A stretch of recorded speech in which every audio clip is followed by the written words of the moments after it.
My entire life has been a struggle. And I don't say that for sympathy, but I say that to inspire others who've also had similar problems. Where I grew up, people don't leave. It's really the plight of the working class. You don't get to leave. You don't get to grow. You have to just survive. I'm living proof that I had nothing. It came from ashes, and now I'm the first lady of Brooklyn boxing. My name is Heather the Heat Hardy, and I'm from Brooklyn, New York. Now I live in Dumbo, but I'm actually from Garrettson Beach, which is bad Brooklyn, the other side of Brooklyn. So I started boxing really late in life.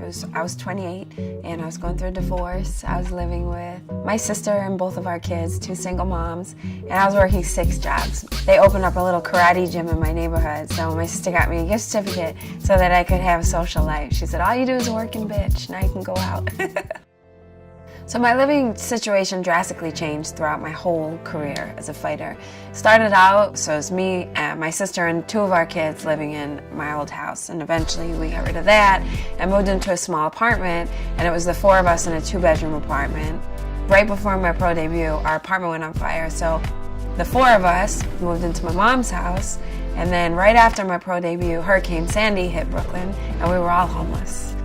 Gleason's really became my home after everything that we went through after Hurricane Sandy, through winning nationals, through being supported through tournaments and turning pro. They really became my family. It was my home away from home. I love a lot of things about boxing, right? I love that I'm good at it. I've never really been great at anything before. I've never been good at something that I felt like I could get better at and leave my mark. I felt like I was destined to be good at something. My daughter has no interest in boxing. Annie does not go to a lot of the fights. When she was little, she didn't really have a choice. So my very first title fight, I was headlining at BB King's, and there's this beautiful photo after with me with my belt, and my daughter ran up to the ring and she was crying, and I just hugged her. And I said, baby, mommy's okay. And she said, Mom, I ran out of mac and cheese and I want to go home.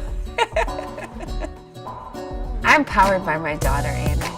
Boxing has given me the means to give her a new life. I got her out of bad Brooklyn, and I put her in a place where she can play the bass guitar and have art lessons and do self-portraits. So every day the fight is to give her and expose her to a better life. The other half of it is my fight for equality for women, to show my daughter that she shouldn't have to settle, that some things are not okay, that you have to use your voice, that you stand up for what you believe in and you don't take anything less. My daughter powers a lot of my decisions, being a good example for her.